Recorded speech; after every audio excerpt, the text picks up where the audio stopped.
Baik, Assalamualaikum warahmatullahi wabarakatuh. Waalaikumsalam.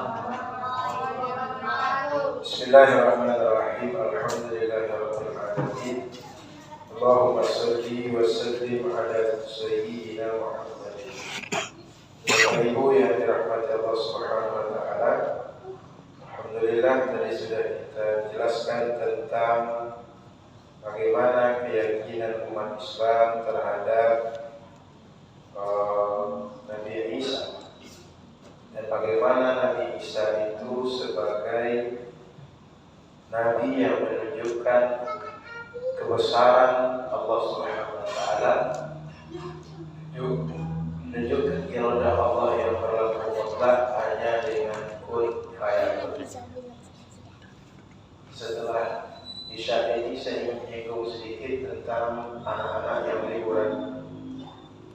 Poin pertama, anak ketika liburan biasanya waktu mereka tidak sama dengan bermanfaatan saat hari-hari sekolah.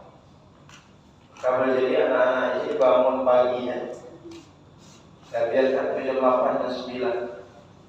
Yang biasanya pagi itu jadi jam 9 kita paksa bangun, subuh dipaksa bangun. Tapi di luar jam sekolah mungkin jam 8 dan 9 pun kita tolerir dia tidak bangun. Saya ingin mengingatkan Bapak Ibu bahwa anak kita bukan kita persiapkan bangun pagi itu sekedar sekolah, tapi mulai kita latih mereka bangun untuk sholat subuh. Sehingga latihan anak terpaksa bangun lebih awal itu jangan diputus dengan liburan. Di masa sekolah kan dia harus dibangunkan cepat. Ketika dia tak sekolah, tetap paksakan dia bangun subuh. Soal setelah subuh mau dia main, mau ikut kegiatan dengan kita, mau apa yang memungkinkan untuk dia, itu urusan lain. Tapi soal dia bangun subuh, ini terkait dengan agama yang akan berlaku sepanjang hidup dia, tak hanya masa sekolah. Itu poin pertama. Poin kedua, anak-anak kita kalau dia liburan, jika tak dibawa jalan kemana-mana, otomatis kegiatannya main saja. Anak tidak salah main, memang dunianya bermain. Tapi Bapak Ibu mesti tahu anak bermain dengan siapa dan di mana. Karena hari ini yang merusak anak itu bukan lagi hal-hal yang disembunyi-sembunyikan dan jauh-jauh. HP, kalau tak hati-hati, tak dikontrol, tak ditengok-tengok, itu merusak anak, boleh jadi dia duduk di samping kita. Jadi tengok betul anak dengan siapa bermain, di mana dia main apa. Memang anak kalau sudah bermain, orang tua dia merasa lega, tak ada yang mengganggu, tak ada yang merisaukan dia. Anak sudah lepas semua, dia sibuk dengan dunia dia. Cuma anak jangan sampai rusak di dalam keluarga kita saat kita ada di situ. Paham maksud saya? Atau memang dia tak rusak oleh HP, tapi sana bergaul. Dulu kita khawatir anak kita pergi laki dan bujang dan betina, laki-laki dan perempuan. Sekarang laki-laki dengan laki-laki pun kita khawatir. Paham maksud saya? Maka Bapak Ibu tengok-tengok betul anak main di mana, diserahkan kemana. Maka kalau ada pesantren kilat atau kegiatan-kegiatan liburan yang bisa diikuti anak kita, bagus anak kita dilibatkan dengan kegiatan semacam pesantren kilat.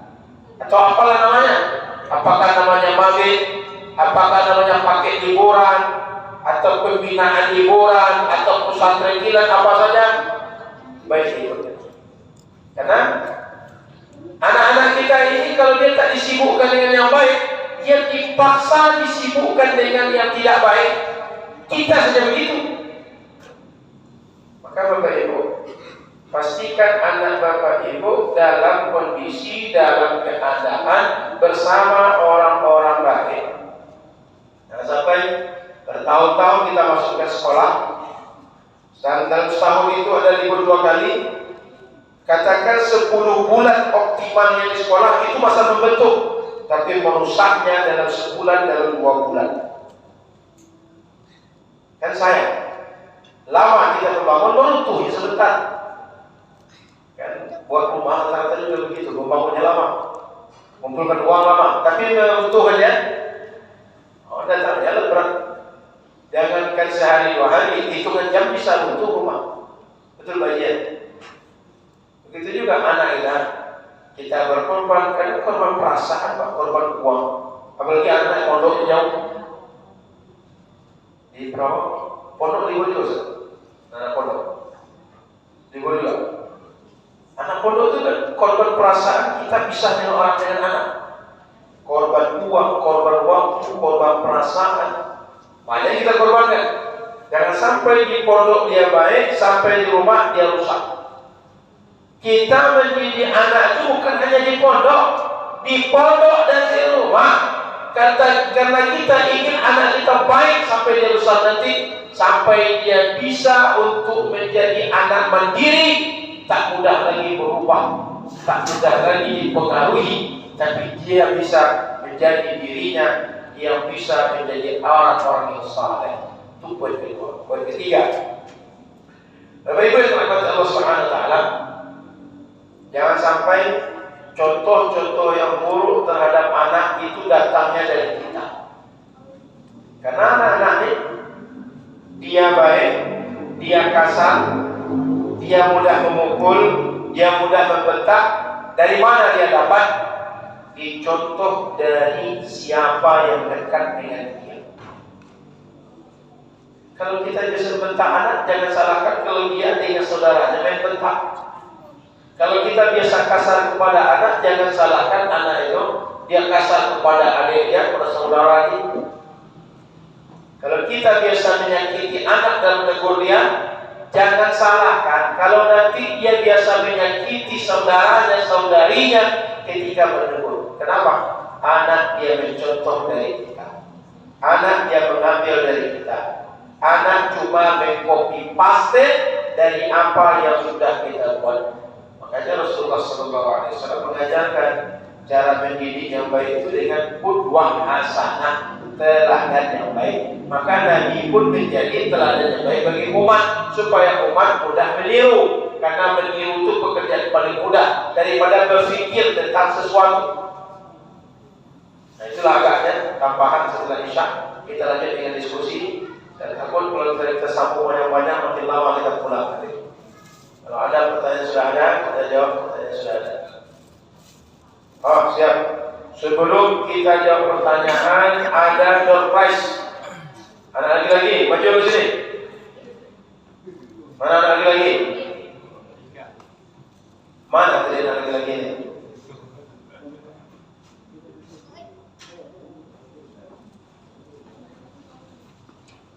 Anak perempuan siap-siap. Anak laki-laki, sebutkan nama Nabi dan Rasul yang 25. 25 Nabi dan Rasul, sebutkan.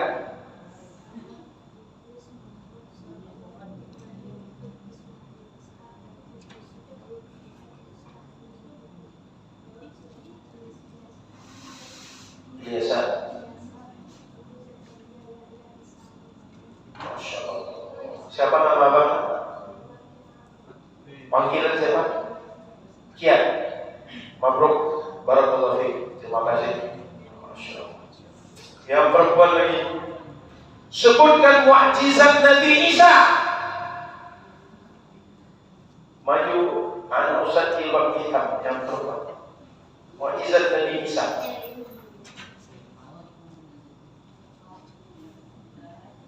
Mukjizat Nabi Isa.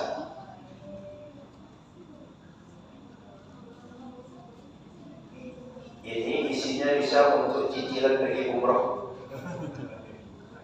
Apa mukjizat Nabi Isa? Jadi kalau lagi yang lain. Oke, terus cukup dua. Alhamdulillah. Mabruk, terima kasih. Siapa nama? khairan. Ya, alhamdulillah, mabrur, silakan khairan. Ada khairan, ada kian. Besok-besok ada yang naik kalau sabar. Baik, ada pertanyaan dari Bapak Ibu, baik yang di kertas ataupun langsung.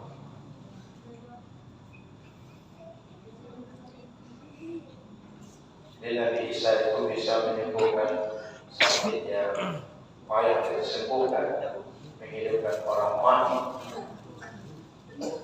Dan nanti dia terdapat ada Dajjal bisa menghidupkan orang mati. Tapi jangan terkecoh, karena Dajjal itu membawa pada kafir. Ada dua pertanyaan, Ustaz. Kalau seorang suami suruh suami sholat ke masjid, tetapi suami berlama-lama atau menunda-nunda waktu ke masjid sampai koma selesai, boleh istri marah? Jangan marah itu. Sebenarnya sudah mau ke masjid, bilang ke awal dulu. Nanti sampai masjid dia ikut pengajian, jangan ibu suruh pulang segera pulang, agar dia tahu ada fadilah pertama sholat jamaah, 2 saf pertama, 3 takbiratul ihram bersamaan dengan imam, 4 sholat sunnah qabliyah, 5 tahiyatul masjid, 6 i'tikaf. Kalau dia tahu ini semua, dia akan mau datang ke masjid. Ini apa? Kita mau ke masjid, jangan marahin dulu. Tak jadi masjid sekali lagi. Kita mau ke masjid, nanti ujuk-ujuk lagi, bang, ikut pengajian lagi, bang. Kalau dapat pengajian, dia dapat apa yang membuat dia cepat ke masjid, insyaAllah. Tak marah, sabar-sabarkan. Ustaz, kalau uang istri hasil bekerja istri, bolehkah istri memberi orang tuanya tanpa izin suami? Boleh, uang dia. Apa pula hak orang lain untuk mengatur dia? Cuma supaya di rumah tangga itu tak bertengkar suami istri, tak curiga, tidak menyebabkan suami berpikir yang buruk, baiknya saling memberitahu adab saja. Dan sebagai upaya tidak terjadi pertengkaran, buruk sangka, curiga, dan berbagai hal yang tak diharapkan. Tapi bolehkah tanpa sepengetahuan suami? Boleh. Kan tidak enak jika nanti belakangan ketahuan. Maknya cerita, oh abangku baik betul anak. Kenapa mak? Setiap bulan mak dikirimi uang. Apa kata? Maaf istri. Kata mertua kepada istri kepada anaknya. Gimana ceritanya? Mertua cerita kepada suaminya, kepada mertua cerita menantunya.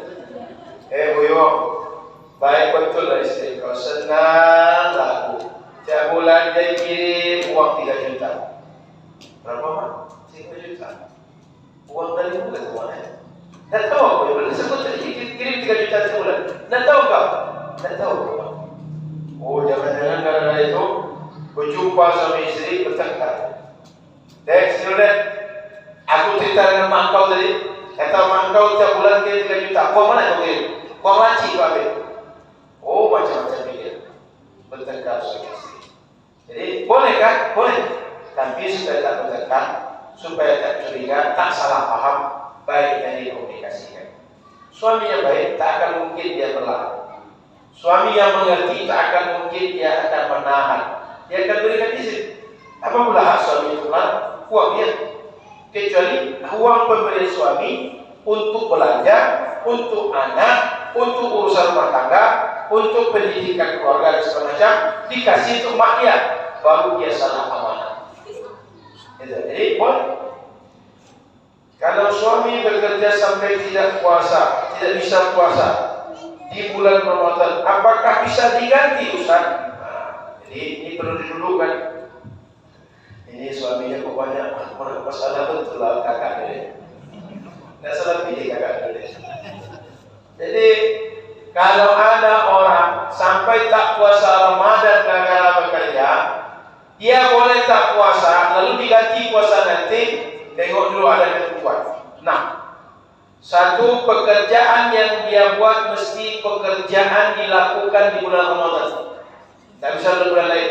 Contoh, ini pekerjaan ini kalau tak selesai, diaudit, atau bantuan tak turun, atau semua bantuan akan ditarik kembali.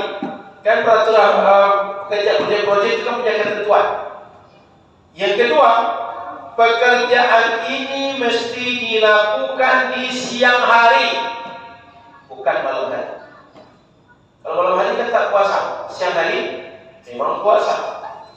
Yang ketiga, pekerjaan ini mesti dia yang melakukan, tak bisa orang.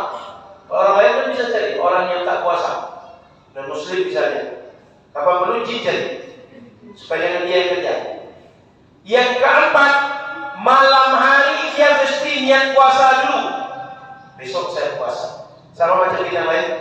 Besok niat puasa, dia niat macam kita juga. Yang kelima, esok hari dari pagi sampai dia bekerja, dia puasa macam kita. Yang keenam, setelah dia bekerja, rupanya tak sanggup bekerja dan berpuasa sekaligus, berat bagi dia, baru boleh dia batal puasa. Paham nanti? Satu, pekerjaan mesti dilakukan di bulan Ramadan. Dua, mesti di siang hari. Tiga, mesti dia yang melakukan. Empat, malam hari niat puasa. Lima, pagi hari dan sampai dia bekerja itu tetap puasa. Enam, setelah dia bekerja sekaligus puasa, ternyata tak kuat, boleh dia batal puasa. Jika kondisi 6 ini dilalui, batal puasa, setelah selesai Ramadan wajib diganti puasa yang batal karena dia bekerja tak kuat sambil puasa. Paham? Jadi jangan sembarang saya ini kerja keras susah tak kuat sepuasa. Dari malam memang tanya puasa. Bagi-bagi dah minum kopi langsung. Itu berdosa orang macam itu. Tak boleh macam itu. Mesti dia bekerja dulu, tak kuat baru dia tak berpuasa dan bekerja. Dah. Nah, ini tetangga ini. Ustaz, kalau kita menanam pohon buah di pinggir pagar, ketika berbuah jatuhnya di tanah tetangga, apakah tetangga boleh mengambil tanpa izin sama yang punya pohon buah tersebut? Contohnya buah durian.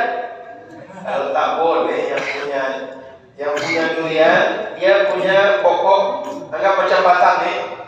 Dia di tanah yang punya masjid sekarang. Dahan dan sampai ke balik dinding itu.